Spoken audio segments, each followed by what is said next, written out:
Workout nutrition can be a confusing topic. One camp will tell you that you need to time your meals strictly around your training, while others claim that meal timing is not important and what matters are your daily macros. The truth is somewhere in the middle. While you don't have to rush to drink a protein shake after your last working set, we can benefit from considering a few science-based workout nutrition principles. In this video, I will discuss all the key principles around workout nutrition so you can perform at your best in your training sessions and also properly fuel recovery post-workout. To cover workout nutrition, we have to consider three main phases: the pre, intra, and post-workout nutrition phase. I will discuss each phase one by one with practical examples of how I approach my workout nutrition as well, so you can see how this can be applied in practice. Let's start with pre-workout nutrition. As the name implies, pre-workout nutrition is about how you eat before your training session. In the past several years, dieting approaches like intermittent fasting have made it more popular to train in a fasted state. But if we look at the research, we see that there is a benefit in eating something before you train. In a 2019 study, the researchers divided two groups of people. One group had consumed only water before training in the morning, while the other group had a 600-calorie breakfast. The group that had breakfast was able to put up a better performance on compound exercises like the squat and bench press. Most people tend to feel more energized and stronger if they head into a workout without feeling hungry. The performance benefits from having a meal before your workout may be mostly psychological though. In another study, when the participants were fed a placebo pudding that had almost no calories before training, they also experienced a performance boost compared to only drinking water before training. It seems that simply eating something that will help you reduce your hunger levels before training is beneficial for workout performance. Now, if you are the type of person that enjoys fasted workouts and does not mind training on an empty stomach at all, then go for it. But most people will notice a difference if they eat something before training versus training in a fasted state. This is why I personally like to consume protein oats about an hour or hour and a half before my workout. You can find the ingredients that I use for protein oats on the screen. Now, on days when you train early in the morning and maybe do not have time or the desire to have a full-blown breakfast, you can also have something like a protein shake with a piece of fruit instead to just make sure that you give your body something. During the pre-workout period, we want to prioritize getting carbs and protein in our meals. Getting 20 to 30% of your daily protein and carbs intake between 1 to 3 hours before working out is a good general aim. We want to avoid high-fat and heavy meals pre-workout to avoid gut discomfort during training. Dietary fat slows down gastric emptying, so if you have a high-fat meal before working out, your body may still be digesting food during your workout, which can feel a bit awkward if you're performing heavy deadlifts, squats, or bench press. Lastly, about pre-workout nutrition, we can also take caffeine before training if you're looking for a slight performance boost. Recent research found that taking just caffeine or a complete pre-workout supplement gives a similar performance boost.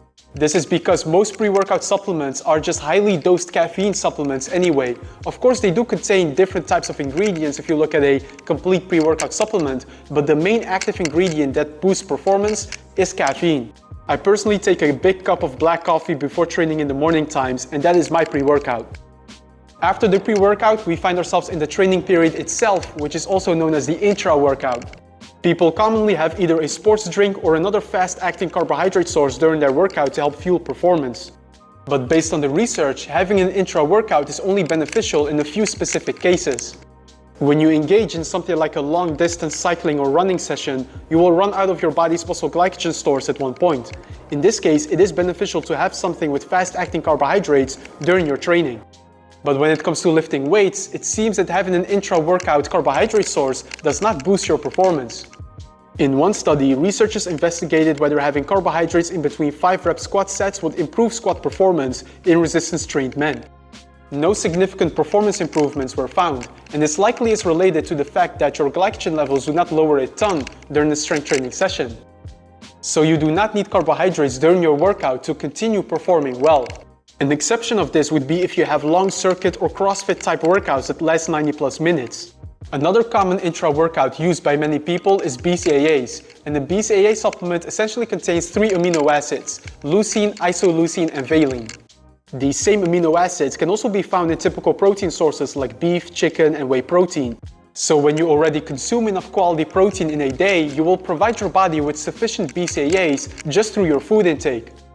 Especially if you had a pre-workout meal that contained protein, you already consumed BCAAs, and taking more BCAAs will not improve your results, as supported by the research. Pretty much the focus during your intra-workout phase should be staying hydrated.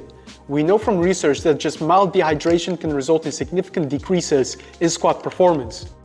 So making sure you keep a water bottle at hand is pretty much the only intra-workout most people need. Now we find ourselves in the post-workout period, and back in the day it was commonly believed that after your training session you had to quickly drink a protein shake or consume something high in fast-acting protein to make use of the anabolic window.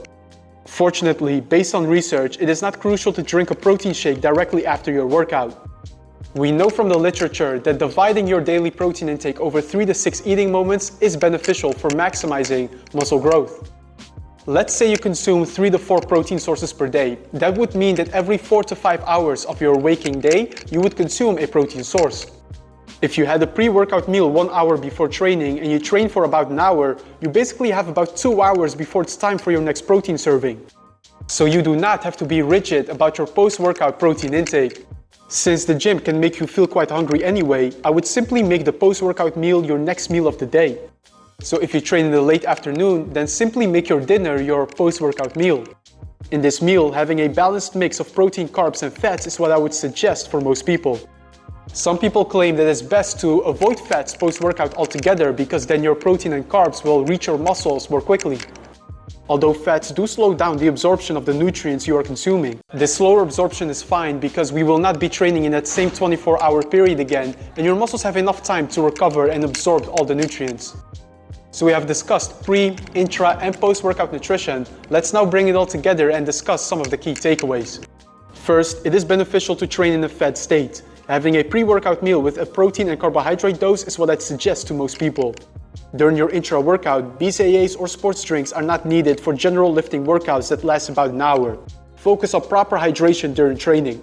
And lastly, your post-workout can be simply your next upcoming meal in which you have a balanced amount of carbs, fats, and protein. As you can see, there is no need to complicate things with your workout nutrition. As long as we consider a few key principles, you have a lot of flexibility on how to time your meals around training. And that was all for today's video. I hope you have a better understanding now about how to approach your workout nutrition. As always, if you have any questions, feel free to leave them in the comments below. Also, if you found this video helpful, then leave me a thumbs up, subscribe to the channel if you haven't yet, and I will see you in that next video.